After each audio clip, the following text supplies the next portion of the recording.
This Twin Peaks Investing Podcast is brought to you in association with ShareScope, the UK's #1 investment data and analysis software for private investors and traders.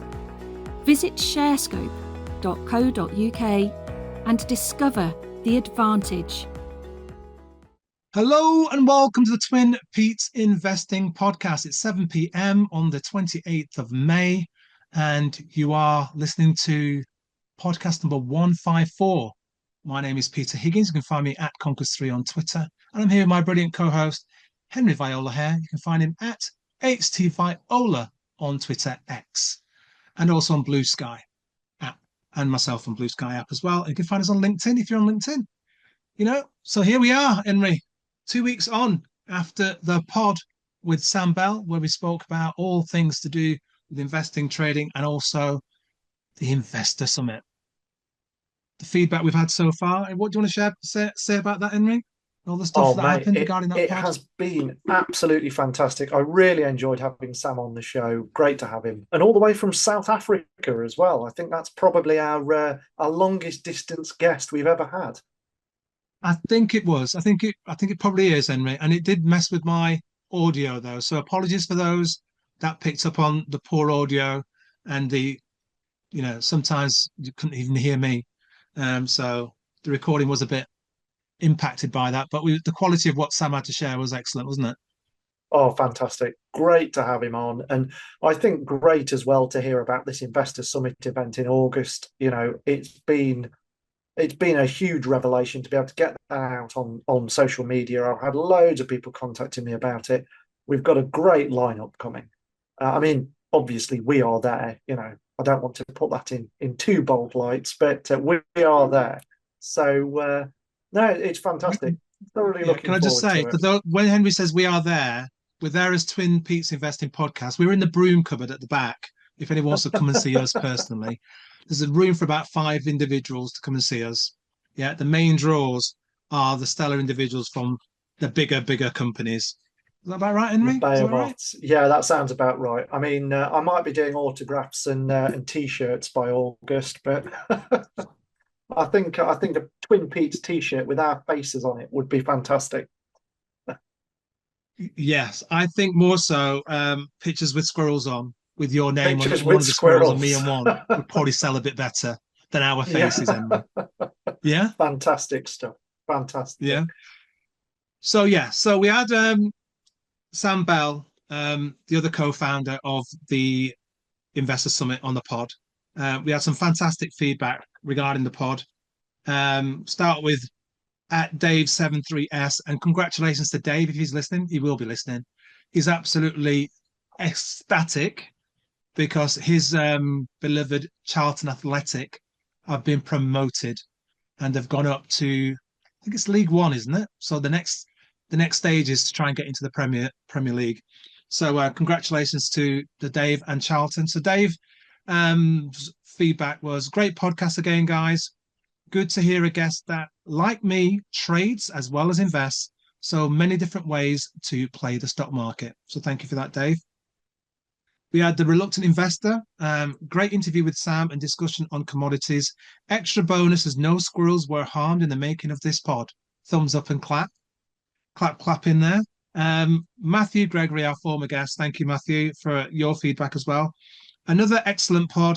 I have some thoughts on the ongoing issues with UK's pensions investing in the UK. Whilst I agree with them with that legislating minimum percentage, it's not the way to go.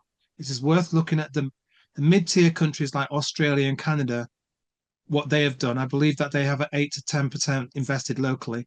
I actually looked at the stats, and in Australia, I think it was 4% they've got locally invested, and in Canada, 21.2% or something like that. But however, they're tweaking the superannuation they've got in Australia, and that might be impacting what they invest locally going forward. So I thought it was an awful lot higher than that in Australia, if I'm honest. I might have my numbers mixed up there, and I'm trying to recall from 2 weeks ago. A lot's happened since then. You'd have to have a look at if you can find my tweet replying to Matthew while we're having a conversation, then the stats are there. up-to-date stats are there, but it's not as high as we thought it was, I think. Invest like a sloth. Great discussion, taking in different investment lenses, research ideas, and investing psychology, along with a superb guest. Excellent as always. Then we get to the point where we're talking to Trader Mark, who has been drawing and using AI to produce some fantastic sort of what do you call it? Graphics, is that the right word? Artwork. Yeah. So yeah. So and he put great listen, chaps. Investor Summit sounds exciting. We'll check the diary, and he had some nice artwork that he shared with us regarding that. HD Viola confirms hashtag QRL IPO on track, though not sure the gold panning in tailings opportunity is for me. Resources not really my bag. Hence the pictures that he showed the both of us panning for gold, Henry. Yeah. Beautiful stuff. Beautiful. And then, of course, we had some comments about the summit, and some people have already started buying tickets. So, yeah.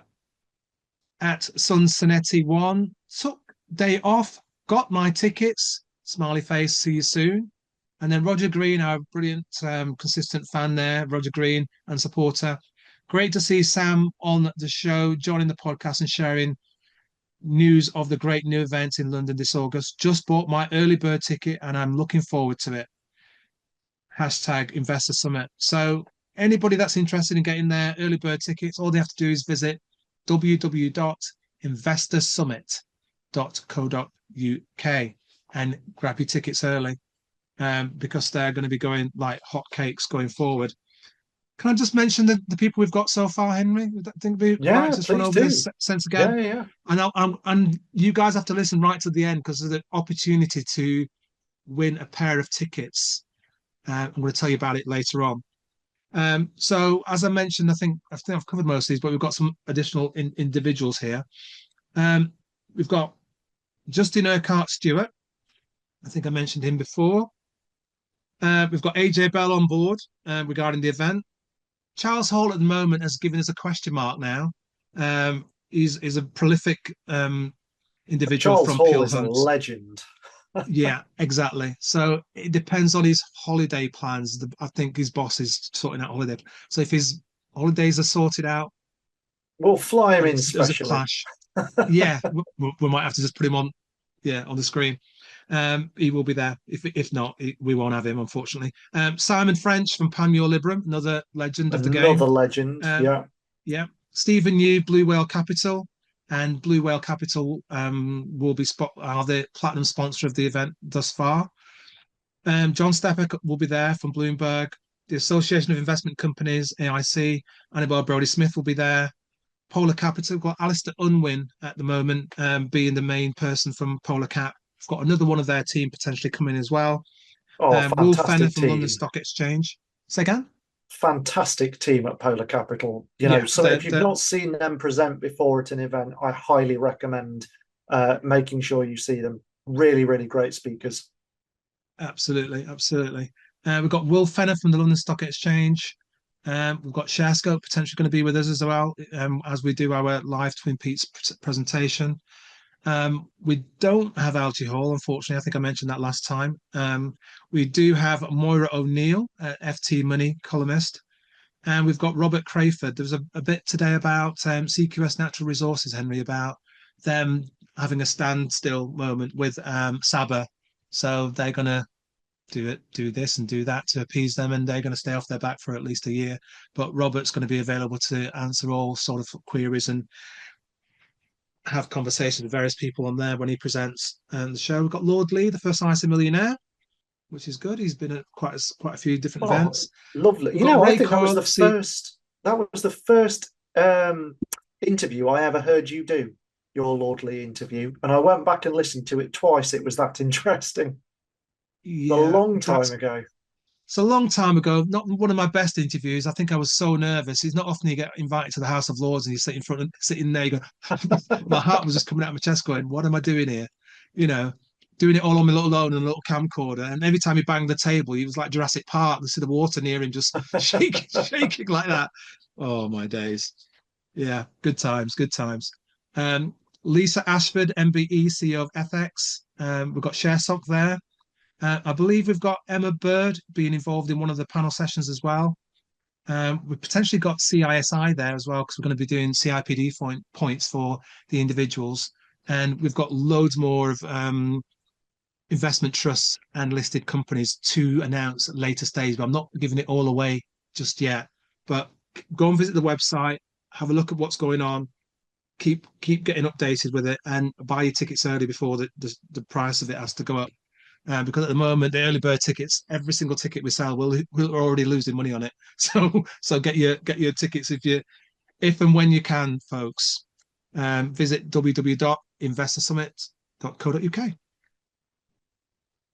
Where do you want to go next, Henry? Well, I think there are 2 points. So we had a lot of feedback on Twitter over the last 2 weeks, a lot about the summit. I realised, to my shame, last night I have not replied to a single person on our YouTube channel. Usually I'm very good at it. I pop on and I say, hi, how you doing? Thanks for watching. I've not replied to anybody in the last 2 weeks. I'm dreadfully sorry about that. I've been frankly inundated at the office and it just slipped my mind. We have had quite a few comments on YouTube. William Brown, a long-standing podcast listener, great episode, struggled with the audio a little bit, but then was deafened when I spoke after he turned up to hear you. I'm sorry about that. That's not the usual audio quality we go for, but you'll know that as a long-standing listener. The Welsh Matt, I do believe that might be Matt Gregory, another excellent pod, yeah. guys. Terry Vaughan. Now, Terry did write to me as well on my blog, sent me a very, very nice note, just saying that he enjoyed my articles, always enjoyed reading them, found them insightful. I'd just written a piece based on the classics and learning that you could take from the classics to apply to your investing journey and your investing methodology. And Terry says, another first-class podcast with thanks to Sam for being a special guest. We are all learning and no one knows everything. And that is just awesome. So true, Terry. Awesome. We're here and, I'm learning all the flipping time. I can tell you that. But every day is a school day, Henry. That's why. Well, there you go. You see, I'm barely out of school anyway. So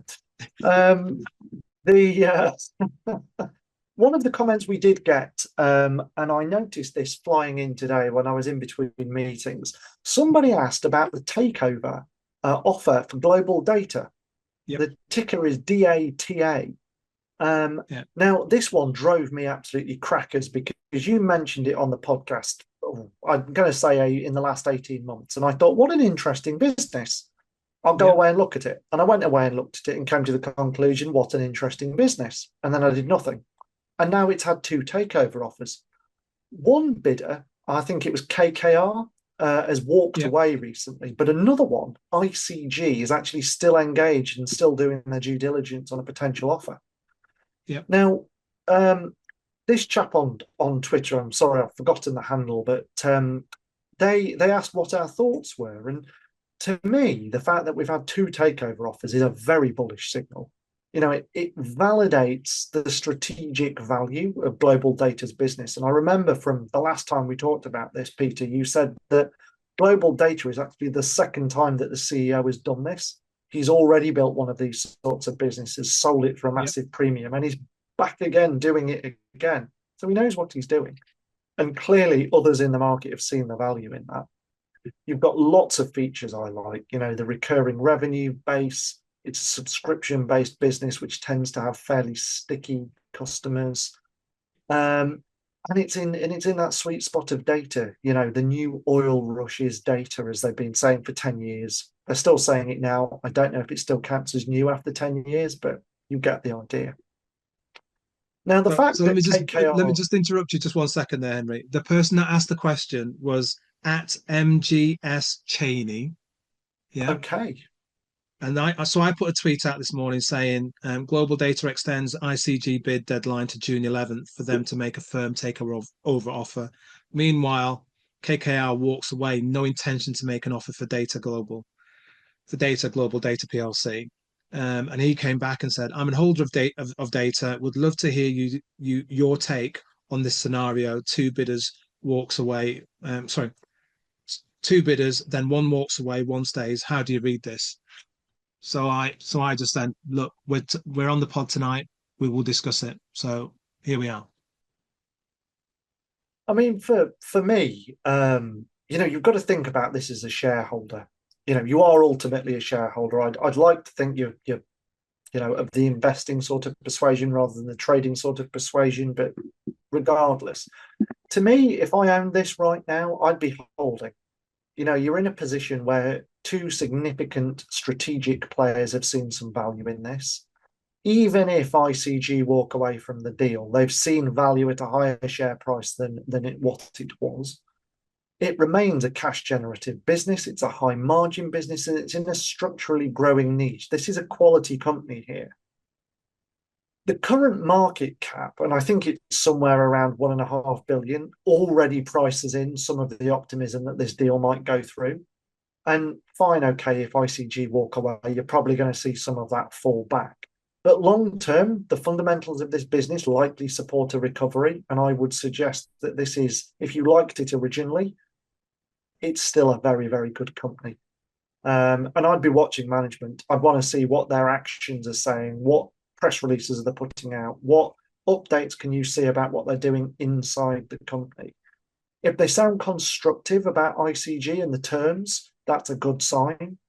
But even if they pivot back to business as usual, if ICG walk away, I think this is something that's got some long-term potential to it. So I personally would probably be sitting tight on this for now. I would always couch it, Henry. I agree with you in the sense of the long-term value in it, in the company. And KKR are no slouches. They're looking, and they probably wanted to buy it at a bargain price. At present, no price has been spoken of when they both actually went for the company. But looking back at the price, it was around April 29th. It was £1.35.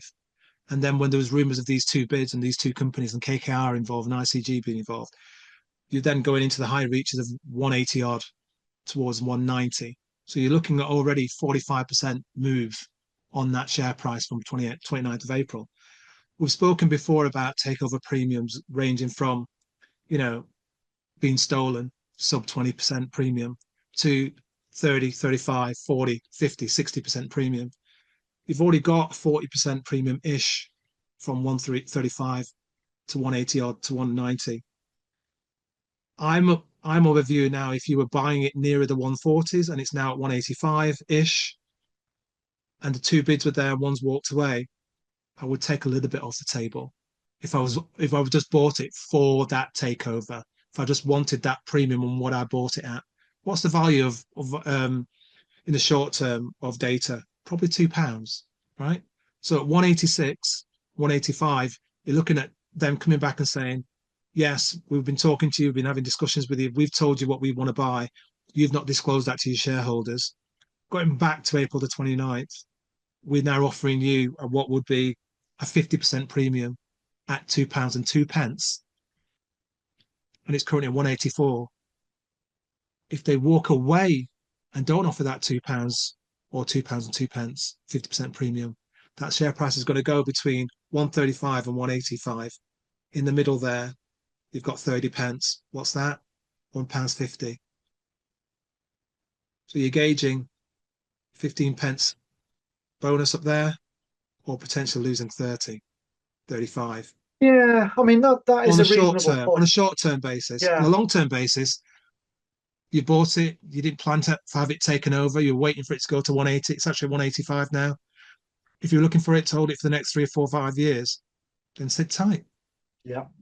And that's generally but if you're where a trader, I find myself with takeovers. And I don't think I've ever bought something on the idea that I'm going to have it taken out. If a takeover offer comes along, sometimes I'll go, okay, right, that looks like a reasonable premium. But my reaction most of the time is actually I don't want it taken out. If I don't want to own it, I'll sell it. I don't want to sell it. I'm being forced to sell it through a takeover offer. Yeah. I think it's Yeah. potentially got more legs. I tend to do a bit of both, Henry, in the sense of I love to try and analyze and find and try and figure out what is the intrinsic value of the sum of the parts. So Yeah. looking at Globaldata down at 130 odd, I'd have been thinking, I know this is worth £2 all day. Yeah. Yeah. And I spoke about this before. So I you know, whether I missed it or whatever, I don't actually own the stock. For those that are saying, oh, Pete's ramping a stock that he owns, I don't own any of the stock. If I've had my eyes on it and got in at 135 and then it popped with two bids, I'd have been thinking, right, okay, what did I say it was worth? I said it was worth 205. It's now sitting at £1.90 when it absolutely flew off when everybody said everyone was after it. I'd have been looking to just, for the sake of 15 pence, I'd have gone, let me take some off the table just in case both of them walk away. You've got one of them still involved now. Yeah. And if that other one walks away because the management are saying, we want 215, we want 220, we want whatever. ICG are going to go, guys, you're £1.35 a little while back, last month. Yeah. Or a month and a half ago. We're here offering you £1.85 or £1.90 or £2. Take it. Now we want more than that. The share price will just go wallop. Yeah. And we've seen that happen so many times with so many stocks that have Oh, had bids. yeah, for sure. And I think, and that comes back to your mindset about what your portfolio is for. And, you know, ultimately you're there to make money. You're not doing this for, fundamentally you are trying to make a profit out of this. And if I said to you, right, give me £10,000 today, I'll give you 14,000 back tomorrow. You'd rip my arm off. You'd be emptying your bank account out to give it me. This is a quick hello to you, our valued Twin Peaks Investing podcast listener. Whatever channel you're listening to, please make sure to subscribe and you'll always be the first to get the new episodes. Thank you for your continued support. If I said to you, give me £10,000 and in 6 months I'll give you 14,000 back, you'd do the same thing. If I said to you, do it over 2 years or 3 years or 5 years, and I can't tell you at which point you're going to make that extra 40%, all of a sudden you're a bit unsure about it. Your psychology starts to shift. And this is something actually I want to come back to later in the episode, but your original intention behind buying this business was because you thought it was a good investment. That's my original intention. I'm investing in a company I want to own a part of. Just because somebody's come along and made a takeover offer doesn't fundamentally mean that my opinion of that business has now shifted. And you can both end up being artificially greedy, like you say. Yep. Oh, well, I want £2.20, even though it was at £1.30 a month ago. What are you doing? But at the same time, you can end up artificially convincing yourself it's only worth £1.80. It'll never get to £2.20 or £2.50 or £3 because KKR's come along and will only offer £2. You know, so weighing that up, the only way I've found to balance my emotional state and my psychological state towards that is to look at the business. You know, would I still want to own this today, regardless of what KKR or IGC is doing, or ICG, I should say, and try and concentrate on that as opposed to the noise and the press around what these takeover offers are doing. Yeah. All of that, plus looking back at when it had a bid the previous time, what sort of prices were talked about then. The business has improved since 2 years ago, 3 years ago. So it should be in and around the same sort of metric, if not more. Just because it's a UK company doesn't mean it should be given away cheaply. So all of those in the equation, mate. And also, Henry, we've got to take into consideration, we'll talk about this a bit later on about regarding the topic you've got. It depends on what sort of investor you are. Yes. You know, and obviously we've got some individuals that are traders. They saw the opportunity at 135.40, had a pop because of the takeovers. They've long gone. You know, so interesting. It comes back to knowing your psychology. And again, like I say, if I said to you, I'll do you 40% a year every year, you won't care how I gave you that 40%. You know, providing it's ethical, but you won't care. You just want the 40%. But then you start putting labels on it, trading versus investing, and all of a sudden I've got an opinion about the 40%. The 40% doesn't care one way or the other how it's made. It's just money. You know, but yeah, that's Globaldata. That also made me think about another company which a listener has asked about. We've actually had a few queries about this aimed at me, and I've not deliberately dodged it, I promise. I've just not had a chance to get my thoughts together, really. And it's on one of my top holdings, Chesnara, which I'm always a little bit sensitive talking about because I do own this. And so people are interested in my thoughts on it. Fair enough. So I'll give you an overview of what it does, a little bit about why I own it, and how to analyze, or how I've analyzed it as an investment, without making a buy or sell recommendation on it, because I've owned this for a long time. So, do your own research, please, is all I would say before I deliver the next segment, if you like. So Chesnara, the ticker is CSN. Does what's called life insurance. It's a closed book life insurer. Now, this is a term in insurance, which means that the policies that are being managed by Chesnara are no longer available to the public. They were sold to people years and years ago. They exist as financial liabilities for someone somewhere in the world, HSBC or whoever. HSBC no longer want to have those liabilities on their books. They receive premiums for the policies. So I've insured my life for, say, £10,000 10 years ago. HSBC doesn't want to pay out if I kick the bucket tomorrow, right? So they sell that policy to Chesnara. Chesnara buy the liability, but they then also receive the premiums I would have paid to HSBC. They receive them themselves. So they specialize in what's called these closed book policies. The policy I bought to insure my own life is no longer available to Peter or another member of the audience, even though as a financial instrument it still exists. And Chesnara goes around the world buying these old. They don't buy individual policies on, say, just me or just Peter. What they'll do is they'll go to HSBC and they'll say, 10 years ago you sold a type of policy to people like Peter, like Henry. You don't sell that policy anymore. We want all of the customers that you sold that policy to. We'll buy all of them off you. So if they'd sold 4,000 policies, we'll buy all 4,000 policies. We'll pay you a flat rate right now. If any of those policies come due, we'll pay out the liabilities, but we'll also take all of the premiums due in the future. And sometimes companies like HSBC will then also pay an additional sum to Chesnara to remove those liabilities from their books. Now, this type of business is very, very long term. The liabilities are incurred up front, policies are paid out over many years, and liabilities are only incurred many years after the fact. So you need a good quality underwriter up front to price the policy. How do you know how much I need to pay over 30 years to make sure that by the time the life insurance is due, you're not losing money on the payout? As a result of that, they tend to be quite cash generative. The premiums that customers pay can be quite high. Those significant premiums are paid a long time in advance of the policies paying out. So companies like Chesnara tend to have very attractive yields. And I'm, as long-term listeners will know, I'm an income investor. I like my dividends, which is one of the reasons I was attracted to Chesnara, which has got a very attractive yield, typically in the 7 to 9% range. It's got a record of growing that dividend over sort of 17, 18 years, something like that. Grows it a little bit every year, even in downturns. The dividend is typically covered, which means it's not had to cut the dividend. I've got good visibility over what the dividend's going to be over the next couple of years.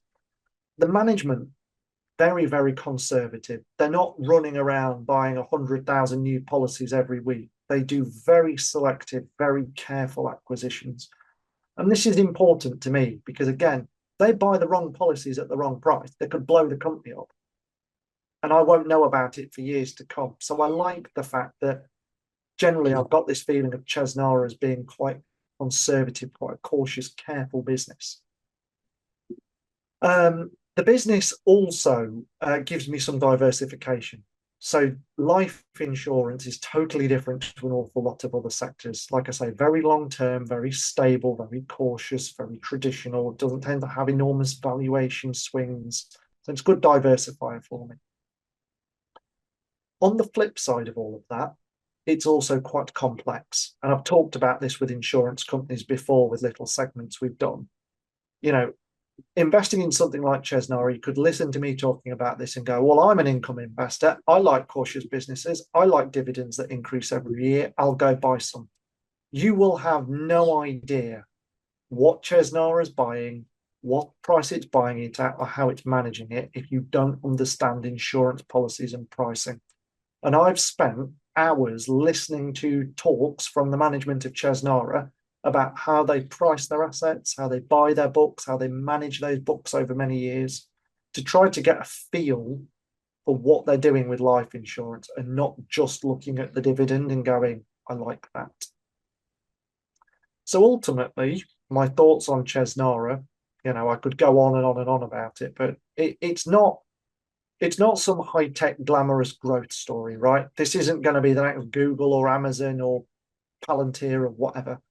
It's a very sober, very steady, dividend-paying investment in a sector that rewards, in my opinion, prudence and patience, which are two words I like in investing. To me, it's a very solid, reliable play in what can be a very frothy market at times. I've never worried about it. I've never had sleepless nights with it. It's a bet on people knowing their numbers and knowing their maths and doing that maths accurately and correctly. And I like that. I can understand it. So lots of food for thought in there. If you do want to find out more, there's lots of talks from the management online. I'd recommend going and listening to some of the shareholder podcasts that they do, some of the shareholder presentations. There's a whole raft of them. Go and read the annual reports. But to me, it's the sort of investment that suits an income-focused investor quite well, someone that wants simplicity, minimal leverage, and a mature regulated environment. This isn't something that's going to be changing every 6 months. So food for thought. It's a very solid company, Henry. Well spoken about there by yourself. It's been around for a good while. It's a compounder, that's what we called it, isn't it? It does what it says on the tin. It's trying to preserve people's capital, but also pay them for their patience. And as you say, it tends to go back to a lot of the larger banks and the other insurance companies that are trying to be a bit more aggressive regarding what they want to do and their margins, and going, oh, that's a little bit, we're moving away from that segment now. And then you've got the likes of, I think the other one is probably Phoenix. Is Phoenix the other one that does a similar sort of thing?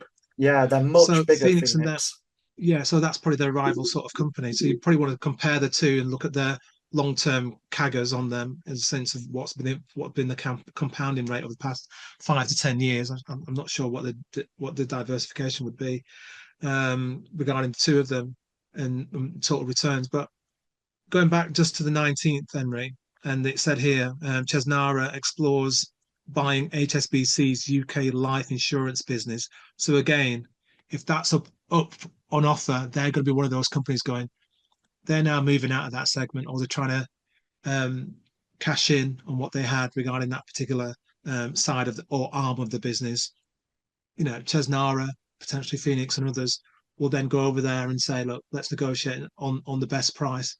And what you've just said there, Henry, regarding Chesnara, is that they're experts in that one particular segment. They've drilled down in that segment, and they're one of the best in the game. So they know how to get the good price, to not to be buying the worst sort of assets out there. So they're not got any skeletons hidden as to what we had before when markets are being blown up by financial teams and insurance companies. So yeah, it's definitely one to consider.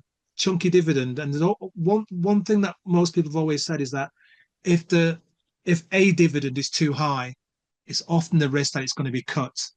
But Chesnara's dividend has been high for a long time, and I haven't researched it well enough to say it's never been cut, but consistently they've been paying off dividends. So I'm not sure if it's been reduced or whatever. But they've never had a cut as long as I've owned them. And I think the other thing that's worth pointing out, if you look at someone like Phoenix Group, who I also have a position in, the debt levels at Phoenix Group are significantly higher. Chesnara does not actually have a lot of debt. Okay, that's good. everything about it just screams caution and safety. And I like that because I wrote an article probably 2 years back about why I don't like financials. And ironically, I do actually own quite a few, but they're very, So very stop there. difficult to So what understand. changed? What changed? You didn't like them, then you started to like them because insurance companies are The financials Yeah, essentially. they are financials. What changed was the time I spent looking into them. So, to be honest, the Research. whole article was geared around not having the time to understand this and it being a black box. And that Yep. I still think that's a perfectly valid criticism of them. They are complex. They are difficult to understand. If you want to spend the time understanding them, they're understandable. But if you don't, then personally, I'd steer well clear because you just don't know what risks you're taking. And to me, that's more gambling than investing, to be honest. If you don't understand the risks you're taking, you just steer clear. Agreed. That's a very good point. Very well made, Henry. Okie dokie. I'm going to go completely away from the insurance sector / financials. I'm going to go to that place where you never want to go, Henry. And every time I mention this segment, you go, oh, no, I don't want to buy any of those sort of stocks. I'm going to go retail, Henry. Yeah, Oh, yeah, exactly. I'm going to keep it short and sweet, mate, because I don't want to put you through the pain. I know you're like, no, don't talk about that segment. I'm going to talk about, and I don't want to use the word austerity, but essentially you've got bargain range stocks that are bought by retailers. The shop is B&M, European Value oh, Retail. go on, Yeah. shoot. So we have got BME is the ticker, and it is principally engaged in operating discount retail stores. The company provides a broad range of merchandise, including food, alcohol, homewares, home textiles, small electrical goods, DIY products, garden-related products. Always need a garden gnome, Henry. Always need a garden gnome. What for the Groceries, squirrels? fast-moving consumer goods, and more. The group is organised in 3 operating segments: UK B&M, UK Heron, and France B&M stores. So recently, Henry, they came back with some numbers, and the share price rose on the day of the results, and they upgraded their profit forecast, and everyone rejoiced. The share price went up 7% that time. They also said they're increasing the number of their stores that they operate in across Britain and France. And Heron Foods was doing particularly well. And why they're doing so well? Because not only in France, but definitely in the UK, we have got more cash, I'll get this right, strapped shoppers, yeah, who have got a limited amount of money that they can actually spend on the goods that they purchase. So where do they go? They go to Aldi, they go to Lidl, they also go to the BME stores. So they've reported group sales up for the year, and they're basically doing the best that they possibly can, really, to ensure that they've got goods on the shelves for the people that are unable to shop at M&S and Sainsbury's. So that's my angle on this particular company, Henry. They're projected to increase their core earnings from £605 million to 625 pounds. So had a tough year. Panmure Liberum analysts are saying B&M shares are down 40 at that time, were down 30% in the year, but now is a good time to actually consider buying the shares. So that's the reason why I'm talking about it. The other thing that piqued my interest with this one, Henry, is that they've now got a new CEO whose name I'm going to absolutely butcher. Tijerd Jegan. It doesn't sound anything like that. Someone else will tell me it's completely right. Is a new CEO, Definitely doesn't sound French. or going to be a new CEO, should I say, and will be taking the place of Mike Schmidt, the current interim chief exec, on the 16th of June. So, 3 weeks' time. Let's call him TJ because we know him already, don't we? will be will be the new CEO of the company. So I think that could be a catalyst for some change across the across Europe as well. So might be a bit of a shake-up, mate. He's got a broad international retail experience, having worked in leadership roles at Ahold Delhaize, Metro, Tesco's, Woolworths, Hema, and Taco Fashions after over 25 years. So a bit more experience there. Could be pivotal for their growth in the UK and also across the rest of Europe. Current price is £3.38 and a half pence. Forecast PE of 10.5, yield of 4.35, and it's a lower part of its 52-week range, which is £2.54 to £5.55. So it's sitting right there at the lower end. Might be an opportunity. Might get more shoppers shopping there as the purses get squeezed in the UK. You've never shopped at B&M, have you, mate? No. I've been in a Harrods. That's a B&M store. Yeah, you see. It's part of the group. The reason I pause is because I know this one, and the reason I know this one is because we talked about this. Yep. BME, but I can't remember if it was you or Phil that mentioned it. I think it might have been Phil a while back, mate. Yeah. It was. And he liked it. He liked it at the time. He did. And it's now even cheaper. So where are you at with that one, Emily? Come on. So smash it to ribbons. Well, no, oddly enough, I mean, we know my spiel on retail, so let's not go there. But I like the value side of it. What I'm trying to do is not contradict whatever it was I said a year ago. I can't remember what I said a year ago. But for consistency's sake, I think they're growing fast and they've got a lot of opportunity to grow from what I recall. But a lot of the model is based on them continuing this rapid expansion plan. Yeah, agreed. And I can just never get that excited about retailers. If I'm perfectly honest, as a business, from what I recall, it's a good operator, good quality metrics, and they've got a consistent track record of expansion, all of which is good.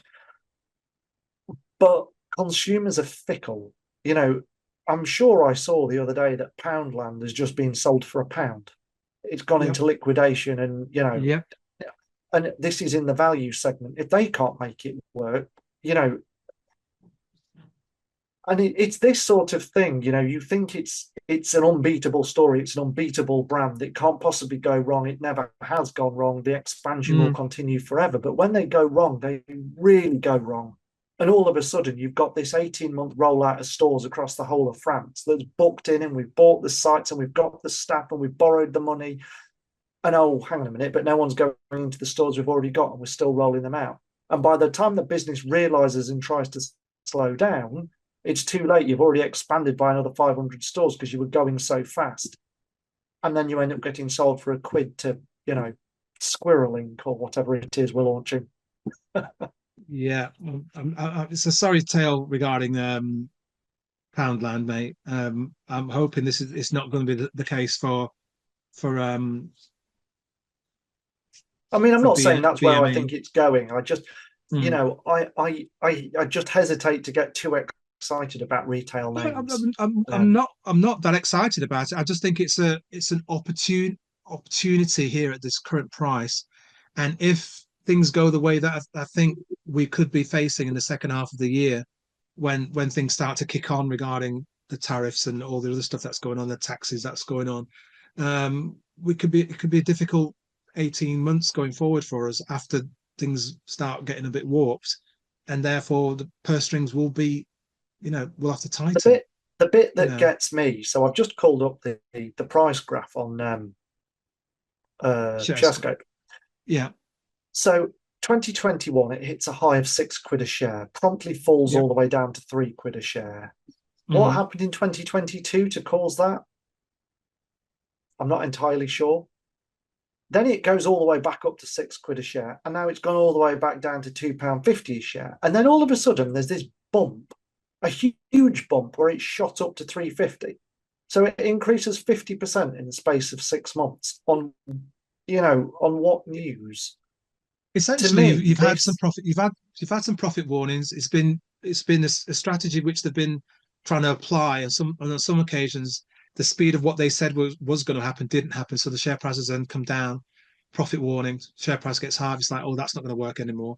And then they've gone back out, they've lowered what their expectations are. Then they've exceeded that lowered expectations. The share price has a bit of momentum. They've come back and said, oh, actually, we're doing quite well in that segment.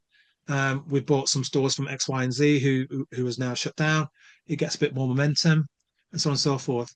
And essentially, what you've got is there's been periods where we've had higher inflation as well, Henry. So they had to fight and combat that.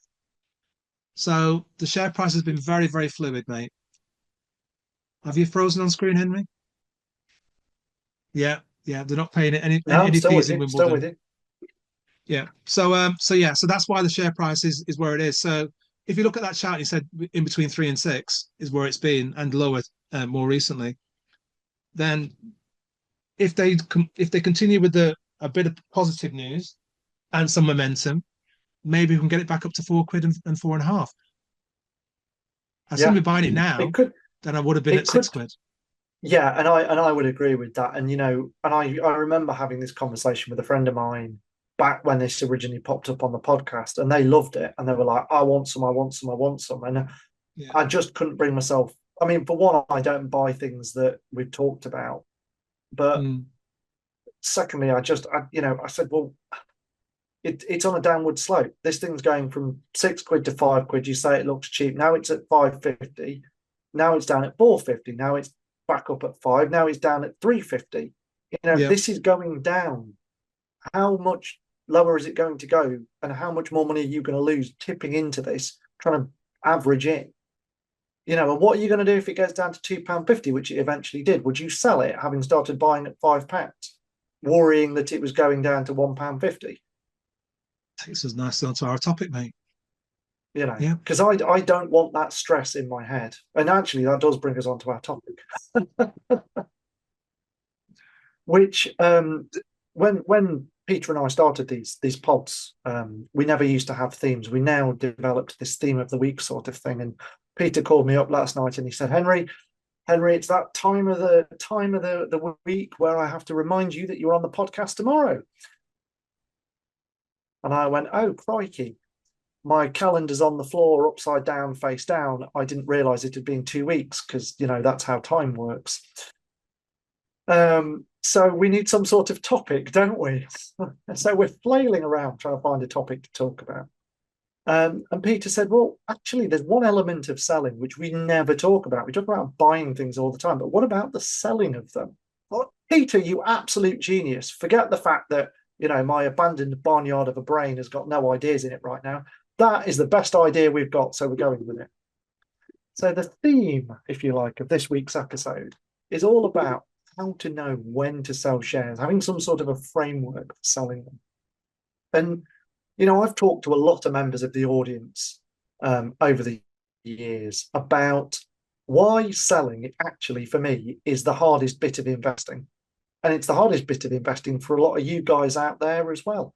We can all run around finding great things that look shiny, new companies that are going to cure cancer or squirrel investments or whatever it is this week. But how the heck do you know when to sell them?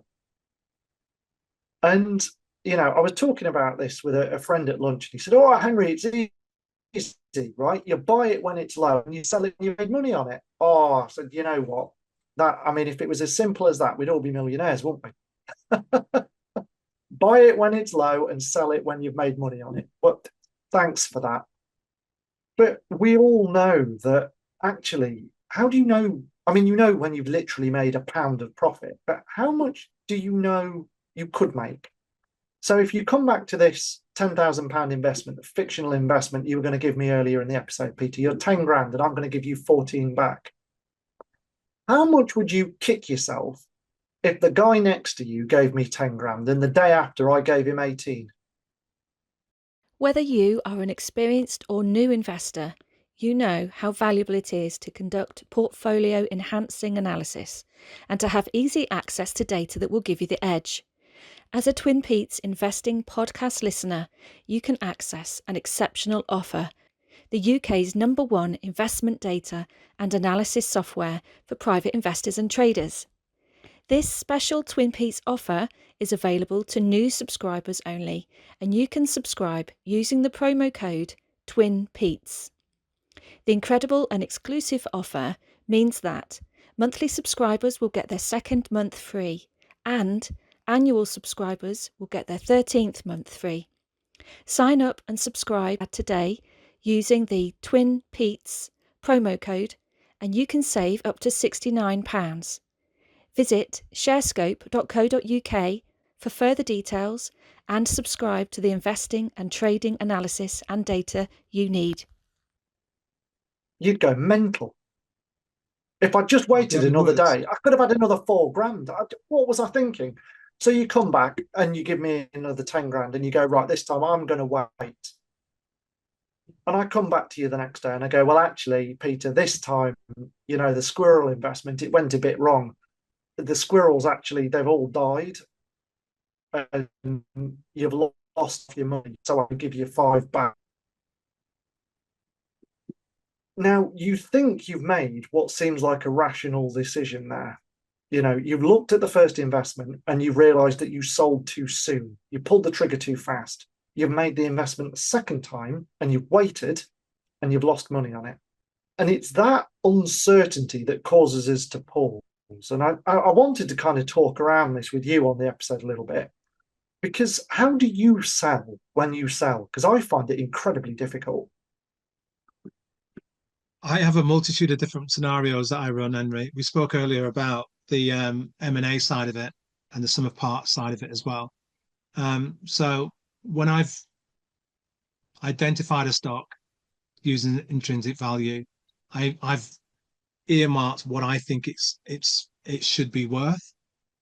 And so I have examples where I've worked it out to the nth degree, spent X amount of hours trying to analyze all the different reports on it, and I've got the value of the stock.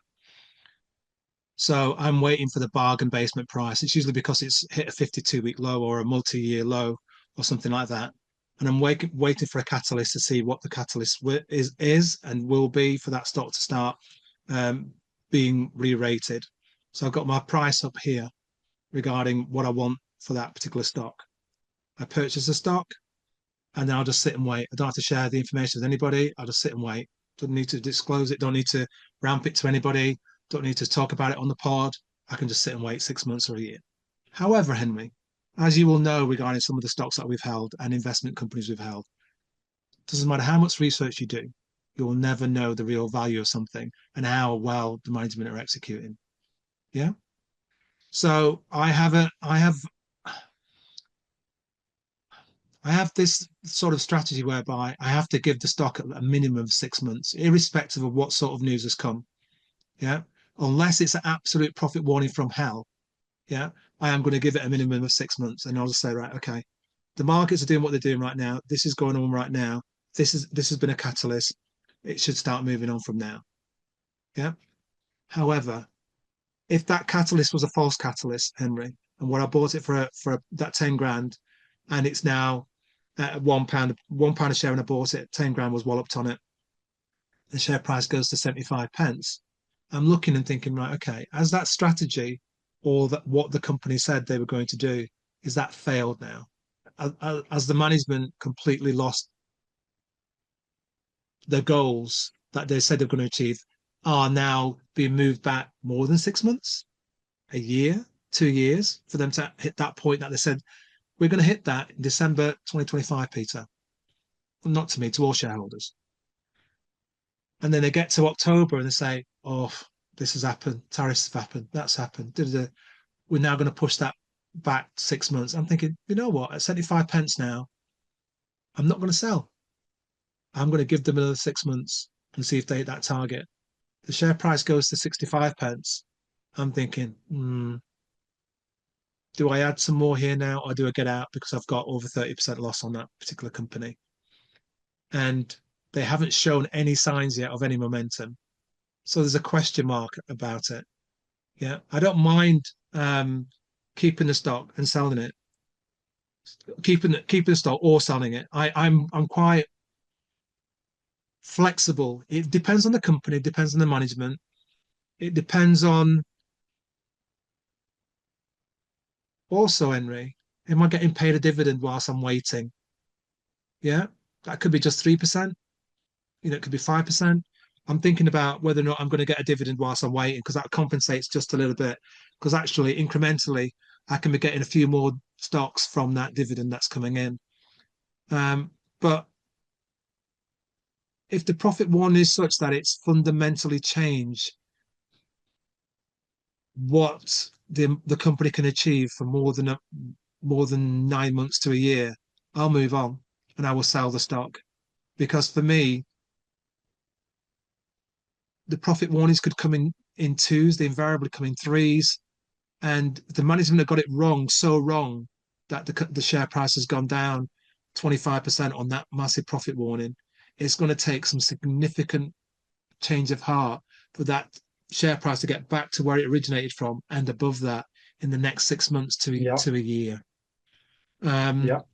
I've drawn up a little chart here, Henry, and this is something that you need to keep an eye on regarding the losses. And I'm sure people have seen all these charts before. And I'll move beyond the initial smaller ones and move straight to a 20% loss.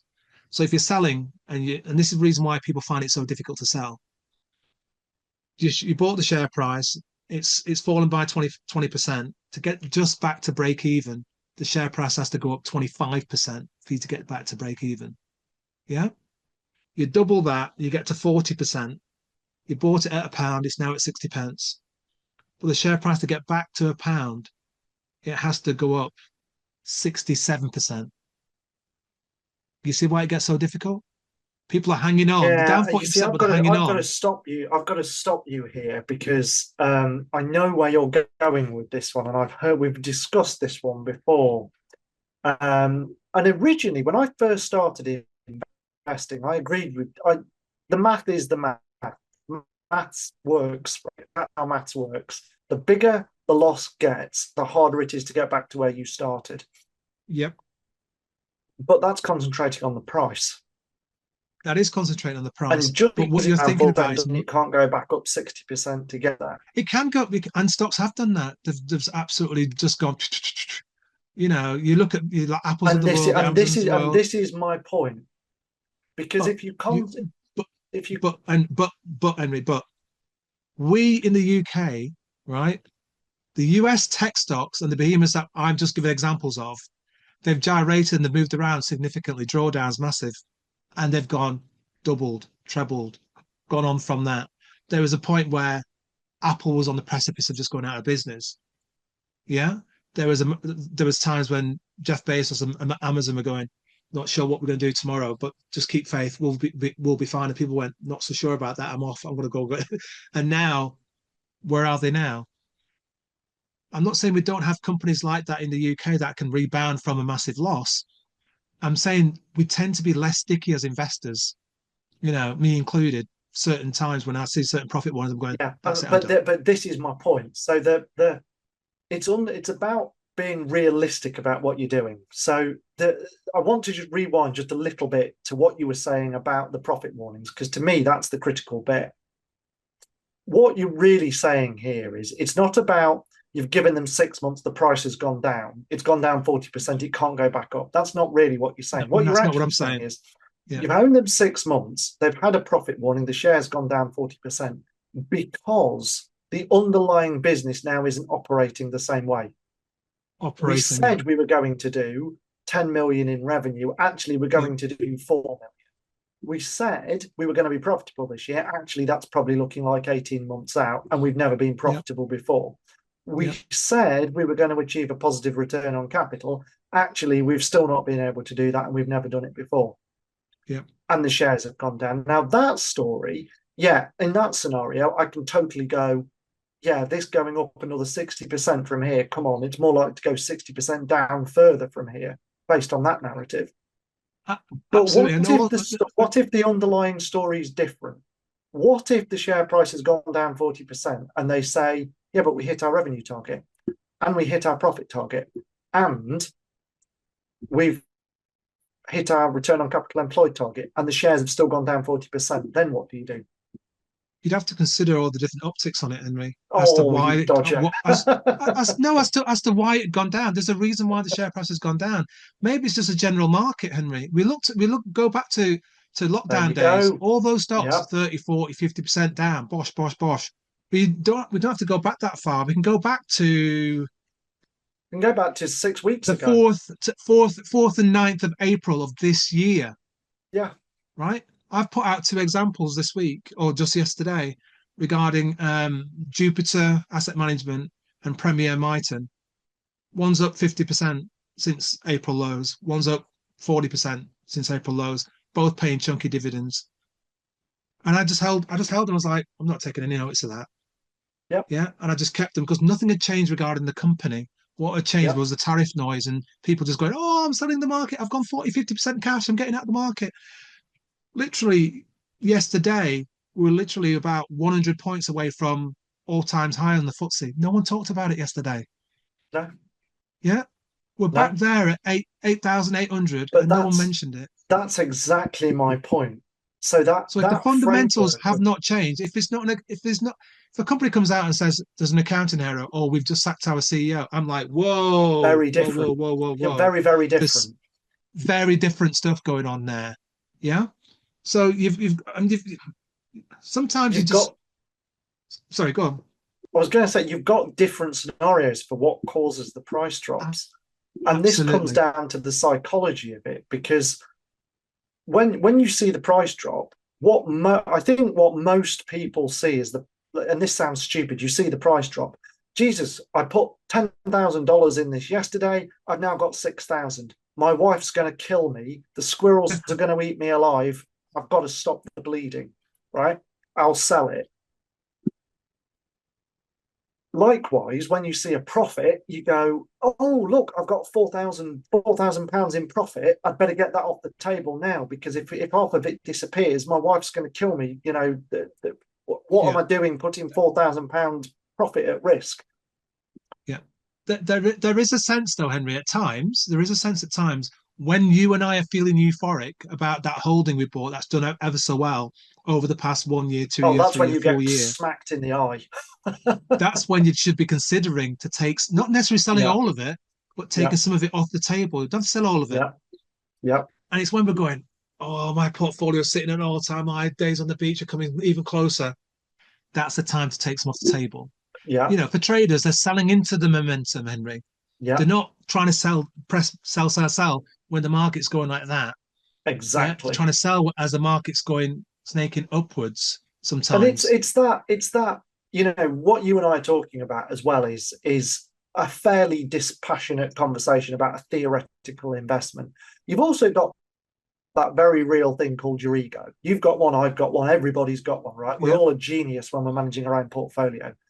You know, when you click that button and you realize a loss, you're not a genius anymore, and there's no one else in the room other than you and that loss. And most of us will take an awful lot of mental gymnastics to avoid feeling that embarrassment, because we feel like it's a personal criticism of ourselves. You feel like if I don't click the sell button, I've not really made a loss. You know, I've not really incurred anything. It's not real until I've clicked the button. It's just numbers on a screen. And it's that sort of minimization of regret on the negative side. Whereas, again, to me, I'm not saying I don't have those emotions. We all have those emotions, but I try wherever possible to focus my mindset on the business. If I wanted to own this company yesterday, do I still want to own it today? And will I want to own it tomorrow? If the answer to that question is no, I need a rationale for it. Either it's weaker, or the sector's failing, or they've cut the dividend, or whatever. Right, in which case I just don't want this. I don't really care whether the price has gone up, down, sideways, or wherever. I just don't want it anymore. And I find that helps take me out of that fear of making a mistake, because you get the flip side when you've got the big gain. Oh, I made 150% on this. I've got one right now. I've got 150% profit on the table. I should sell it. But what if it goes up to 200%? What about 250? What if it's a 3-bagger? What if it's a 5-bagger? What if it's a 10-bagger? Oh, think how happy Verity will be with me if that's a 10-bagger. you start telling yourselves this crazy narrative in your head. I've not discovered the next Google. Come off it, right? Let's get real. Let's look at what's there. Like you say, let's take a little bit of money off the table. Yeah. And it's that you touch on something really important. If we're talking about selling, talking about how to sell, selling in little bits sometimes helps ease us into making the right decision. Indeed. And I think also we've got to get to the point where we go back to the fundamentals. And I see this so often regarding individuals that talk fundamentals all the time. When the share price goes off the charts and the PE is now a ridiculous PE, the fundamentals make perfect sense now. Well, when you bought it, the PE was 16, 18. It's now a PE of 30 to 35. And it does this. It's not a tech stock. It's not an AI stock. It's not a computer software, SaaS stock. It sells stuff. It's a retailer for all intents and purposes. But no, the P is now 40 and I'm happy with it. Right. Okay. So would you buy it again? Yeah, I've been buying some more. A P of 40, 45, you're buying some more. Okay. So the fundamentals, Henry, sometimes when the fundamentals change and it gets overstretched or too pricey, that's another consideration to make as to, this is now too rich. Yes, the share price can keep going higher. Yeah. But sometimes you go back to the conversation you were having about mistakes. Yeah. Sometimes the mistake is selling too soon. Sometimes it's not selling soon enough. Yeah. Or selling at all. Then go back. I'll pull this quote out because it's part of the article that I wrote some time ago. It's one of my favorite quotes. Investing success is 2/3 avoiding mistakes, 1/3 doing something right, by Ken Fisher. Yeah. So yeah, it's hard. It's the selling bit is the hardest bit, I think.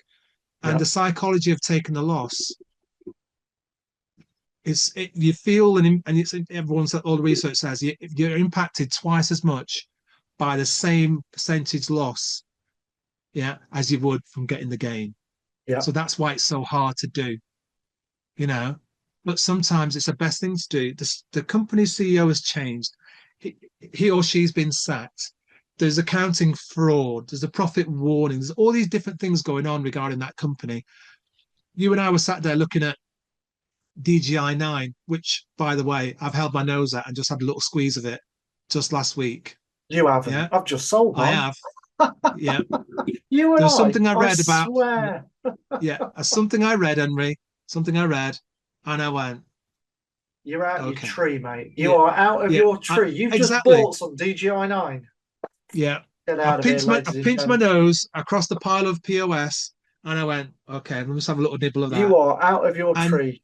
And I will watch what goes on now, because there's something I saw and I'm not going to share what it is. And I thought, yeah. And when I was doing it, I thought, you sold that at 20 odd pence. It's now sitting at 8 pence. What are you thinking? So we'll see what happens, mate. It's a 0 to 5, or for me at the minute, 16. You've probably just bought the shares I've just sold. And you're quite possibly. But yeah, so and that again could be a mistake. You and I have looked up at it so many times about it. So we have to be careful. The most difficult part of selling, I think, for most people, is their overconfidence in the narrative they had originally regarding the stock. Yeah. I've done all the research. I've done all the research. I know everything to do with stock. Share price is down 50%, Pete. Yeah. Oh, but the management are going to get it right next week, next month, next year. Oh, share price down 75% now, Pete. What are you doing? Well, that, to me, I mean, and again, you come back to this idea of looking at the fundamentals, and I find it much, much easier to look at execution than listen to promises about what we're going to do tomorrow. So having pre-committed, sort of defined exit criteria. So if a business's earnings per share decline, I've not got a precise time limit on this, by the way. It's not like if they decline for 3 quarters or whatever, I'm out. But if your earnings per share are declining over time, don't like it. If your net asset value is declining over time, I don't like it. If your revenue's gone into reverse, I don't like it. If your profit margins have gone into reverse. I don't like it. I'm looking at the performance of your business. And you can tell me all sorts of dreams about what you're going to do tomorrow and how it's going to be better than today. But if for the last 2-3 years this has gone into reverse, sorry, do it with someone else's money. Peter, he loves a turnaround story. Go take his money. Yeah. But Yeah, for yeah. me, I find it quite easy to look at those sort of companies and go, I just got this wrong. And maybe it'll turn around tomorrow, and some of them do after I've sold. And I don't really tend to sit there and go, oh, I wish I still owned it. Because with the information I had at the time, no, odds were 50-50 that this was going to turn around. And at that point, you're taking a gamble. And it's a bad bet. They've not done it for the last 3 years. Why do you think they're going to do it this year? You're just hoping. There's a lot to say regarding that, Henry. I think that we as it's human nature really to not want to miss out on stuff. Yeah. The FOMO element of I've heard other people talking about it. I've heard other people buying it. I tend to be a bit more contrarian, and the more people are talking about it, I'm trying to avoid it. Yeah, people are making predictions as to what the price is going to be, and I'm going, nah, I don't care what the predictions are. I'm not interested in that. And it goes back to the storytelling narrative that we were speaking about a podcast or two ago about. I think the hardest thing is not to get caught up in the hype. Yeah. And all the other people going whoop whoop, all the cheerleaders are out telling you about the stock with the multiple accounts, talking to themselves about the stock. And we've seen what's happened. You brilliantly gave some examples of some of those stocks. And we've seen one of the stocks, I think, this week or in the last week or so, Guild Esports became another company. Is that still going? And now it's got a ticker called ALRT, and it's gone up something like 200 or 300% in the past week or so from whatever. And it's just the fact they've got a bit of money and they're going what they're going into. Is it? I want to say uranium or something like that, but they've gone from where they were in esports to it was esports, Guild Esports, and it was called CAS something or other. Then it's called something with the ticker symbol ALRT, God. And the share price has gone from fractions of a penny to. Ladies and gents, I've got a squirrel business you can invest in if you're interested in that. I mean, new management, new narrative, a third change of name in the space of 12 months, 18 months.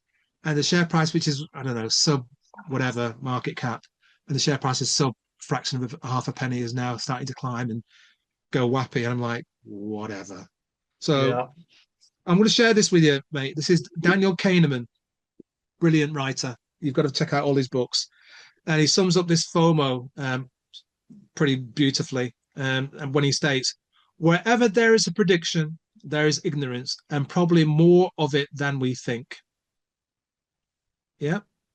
Does that sum it up, Henry? Short and succinct for you? Yeah. You're bang on. Yeah. There we go. So on this, I suppose the caveat for me regarding selling goes back to your risk profile, what type of investor you are. We're going to exclude the traders now because the traders tend not to have very tight stop losses anyway. And sometimes you can be very mechanical and go, you know what, as an investor, I'm going to buy this stock. I want to hold it forever. However, I'm going to put my stop loss at 15%. I'm going to put my stop loss at 20%. And if this happens, I'll get out of the stock. I can watch it again and I'll buy it back if nothing else happens after that. If it comes up with some positive news, I'm even willing to buy it back at a higher price than I sold it because there's now better momentum, change of management, a catalyst, etc., etc., etc.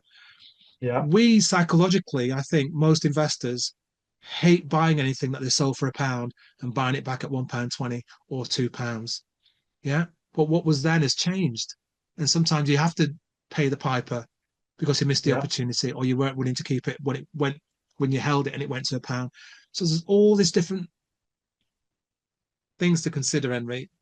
Selling is the hardest thing, mate. Yeah. And to me, I am much more likely to sell. I would say the top reason for me selling a business is it is because the business has fundamentally changed and I no longer want to own it. not because of what the share price has done. Now, sometimes that's bitten me and bitten me hard, but more often than not, it's just saved me a lot of grief. And it's also made me money by making me leave alone businesses that are going up. I just keep my Yeah, hands off them. I let them do what they're doing. And even if they consolidate for a year and they go nowhere, and then the year after they suddenly shoot up again, they're still in my portfolio and it's fine. I've yeah, left them alone. Whereas I'm looking at the bottom of my portfolio going, DGI 9. You know what? Peter might think this is going to bounce. I am done with this. This has given me so many headaches over the years now, right? I just do not believe anything management says. I'm done. And yeah, even if they liquidate this thing for 50p and I could have 5x my money from here, yeah, I do not want to yeah. gamble on that because I could go down the I bookie and put it all me, on me, black. you and I have been here so many times with so many stocks like that, and this is the beauty of us in thinking completely individually. You know, we're not married to a stock. We get to a point where we think, I've had enough, and I simply do not care. Once I've gone, I'm done. I Yep. do not care. I'll have another look again. Maybe on this occasion, I've gone back and gone, right, okay, there's something there that I saw that I'm not sure anyone else has seen. I'm going to have a little nibble at that. Not recommending it for anybody because it could equally go to zero in a blink of an I eye. am actively discouraging anyone going anywhere near it unless you want a I, banging headache and a I hole in your wallet. agreed, agreed. So no recommendations on either of our parts. It's a punt. It's an absolute punt. And sometimes I think also, Henry, when a management company has managed an entity so poorly, you have to change the whole culture and management before the catalyst can occur. So keep an eye out on that and look out for new management and new individual CFOs, new CEOs going in, or even sometimes a chairperson coming in who's got a wealth of knowledge that's going to bang some heads together and get some people doing things differently. So that's what I try and look at sometimes for off the radar sort of catalyst for some companies. Doesn't always work. I've been pied a few times. Most definitely. Right, Henry, Menphys. We've had a Yes. kind donation, another donation from Sanjay Korea. Another one. And another one is a lovely fellow. We speak occasionally, and he understands and he gets what Menphys does, and he's made another donation. This time, he's written, "Thank you for everything you do for the investing community, Pete and Henry. It's really appreciated. Long may it continue." He's donated £100 plus £25 gift aid, takes our total to 1,872 plus gift aid. Sanjay, thank you ever so much, sir. We hope that Henry and I can thank you, give you a hug, and see you in person soon. Hopefully at the Investor Summit, Investor if not Summit. somewhere else in London. I'm sure we can sort something out regarding that. So where can you find the Just Giving page? You can find it at www.justgiving.com/page Peter Higgins. And that's for Menphys, not for Peter Higgins. It's for Menphys people. Any comments there, Henry? Yeah, I mean, I think just before we wrap up, I'd just like to take a moment, and I know I say this, but bear with me because it really does matter. What we're trying to do with this charity fundraise for Menphys. It's a charity that's based in Leicestershire. So if you don't live in Leicestershire, you won't have heard about it other than through the podcast. But they support children and young people with disabilities, and they support their families through a range of really quite vital services, from respite care and activity groups and educational programs, and even one-to-one support for some of the most disabled. And for many families, Menphys really is a lifeline that they're holding on to, they're clinging on to, offering not just practical help, but actually a real sense of belonging, a sense of dignity and hope and community for these families and these people that are going through incredibly tough times for an incredibly long period of time. And I know we ask about this, and for many of you, I imagine, this sort of tunes out almost. But if you found value in the podcast, if you enjoy listening to me and Peter and the conversations that we share with guests like Sam, the work that we're doing with the Investors Summit and my blog and all the rest of it, I'd really encourage you to take a moment to support Menphys. You know, even a small donation can go a long way in helping a child to attend a support group, or give a family like yours a much needed break, or fund equipment that really changes a young person's day-to-day life in a way that you can't even imagine what a difference it makes. Now, Peter's given you the donation link. I share the donation link. And if you can't give right now, that's absolutely fine. You know, we understand that times are tough. Just spreading the word makes a real difference too. If you write back on social media or on LinkedIn, on Twitter, on Blue Sky, with a link to the pod, with a link to the charity page as well, and just say, I'd love to donate. What a great initiative. Other people see that message and they go and have a look at it. And hopefully together we can help raise that £5,000 for these kids and their families, because Menphys does great work in the community. And we really do dearly want to support them this year with our charity fundraise. So thank you for listening. Thank you to Sanjay and everybody else that's donated so far this year. Thank you for your generosity and your time. And please do consider making a small donation when you tune in to this week's Twin Peaks Investing Podcast. Thank you very much for that, Henry. I'm conscious that we've been here for an hour and 20 minutes. I've got another stock which I was going to share. I can save it for the next pod if you want. I can just quickly tell people about the competition that they're going to be hearing about on social. Do you want me to do that, or do you want me to do both? What do you want me to do very quickly? I think let's go for the share. Oh, do you want the share? Okay. Let's go for the share. Go on, surprise me. Come on. I'm a bit biased with this one because this is one of our larger sponsors of the Investors Summit, Henry. And that company is a platform which quite a lot of our listeners use. And the platform is an investment platform. And that sponsor of the Investors Summit is AJ Bell. AJ Bell, I'm they're not just my broker. Oh, dear. Well, there you go. So we're really biased here. With it, really biased, yeah. So we've got a share price, Henry, at £4.98. The 52-week range is 3.55 to 5.29, so it's there at the top of its range. The PE, I've always thought it's a bit rich because it's AJ Bell, so therefore the PE's got to be a bit richer than others. It's sitting at 22. Yeah, it's rich because it's an awesome broker. Like, let's just get that out there, ladies and gents. They are really fantastic. Anyway. Yeah, so a yield of 2.53. They came out with results on the 23rd, which was last Friday, if my brain is working correctly. I'm just going to find the tweet that I put out regarding it.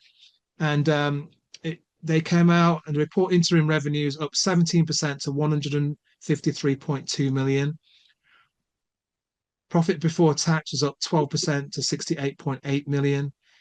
Earnings per share increased by 11%. Declared a interim dividend of 4.5 pence. Additional £25 million share buyback, and their customer count was up by 51,000. So across all metrics, they were absolutely smashing it across the board.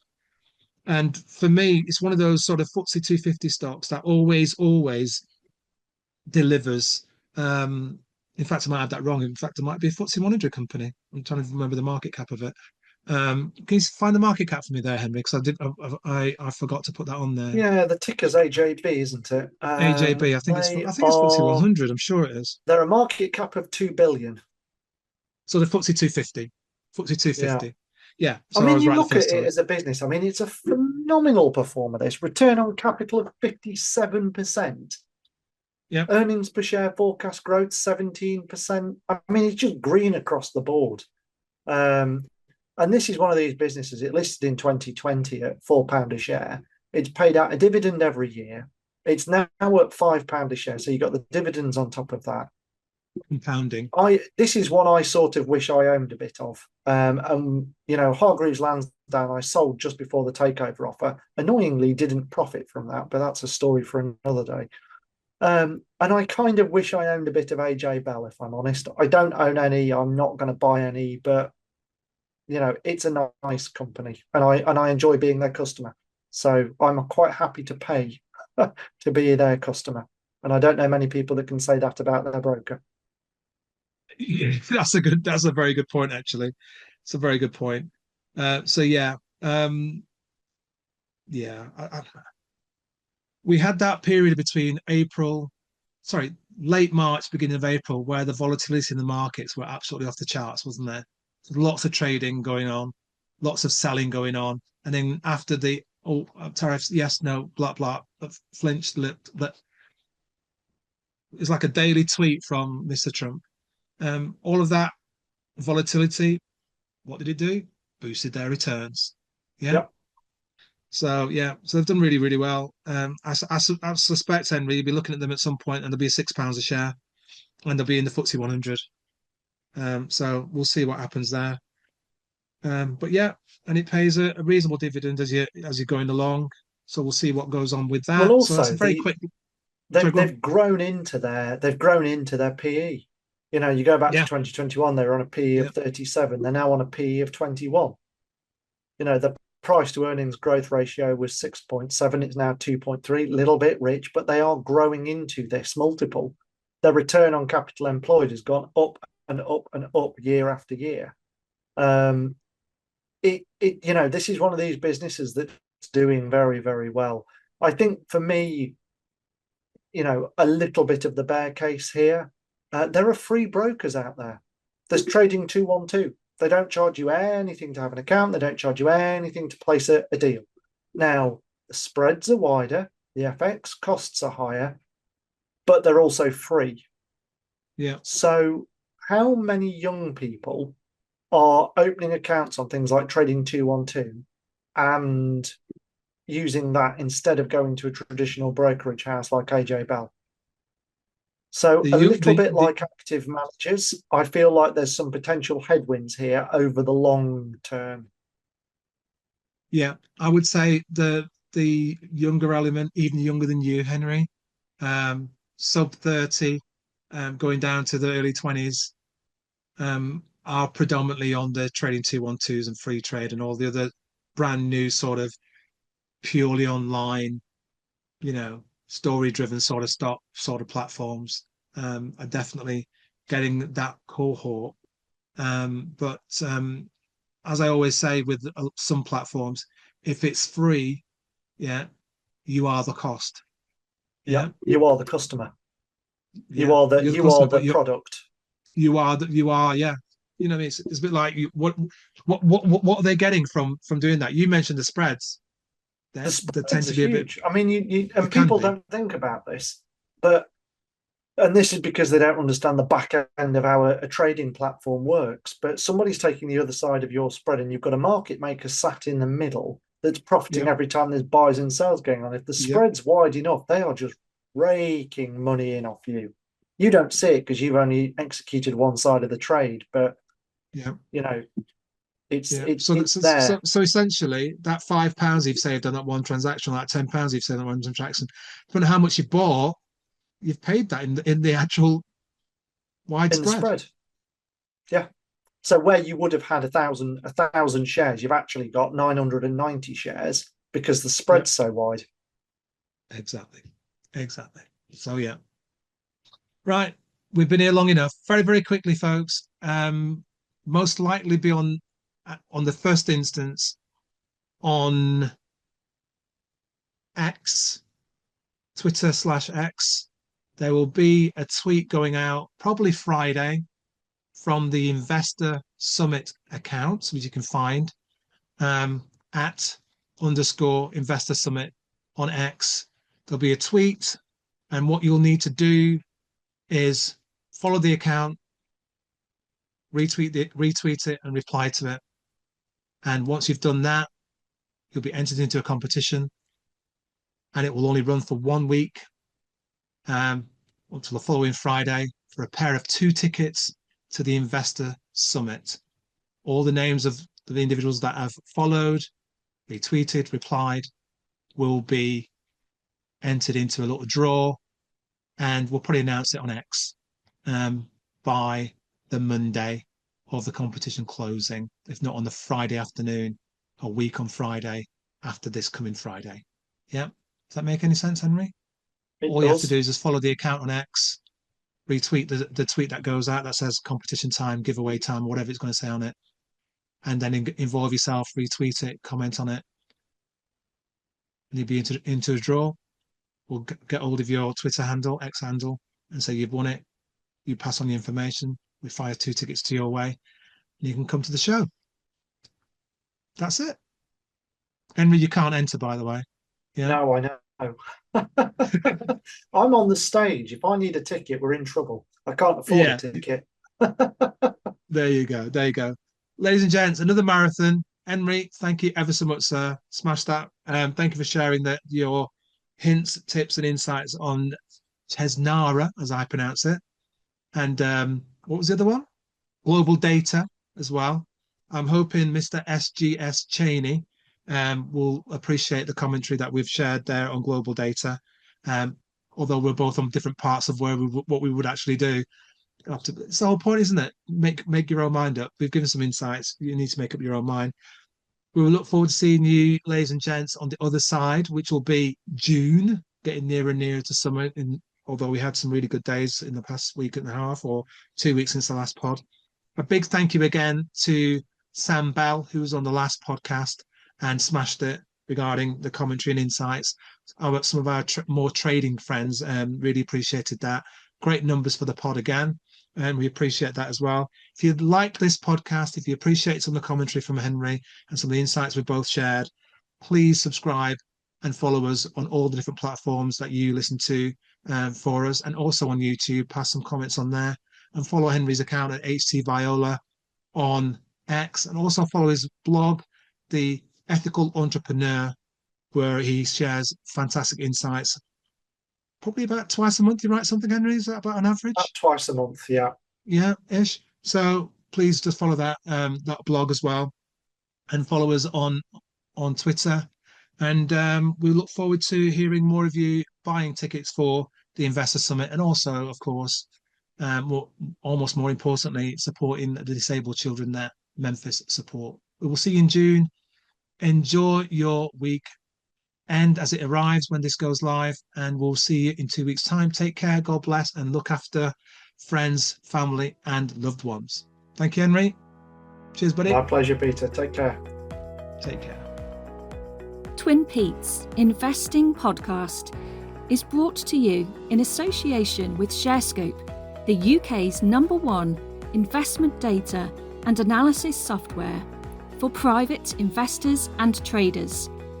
Visit sharescope.co.uk and discover the advantage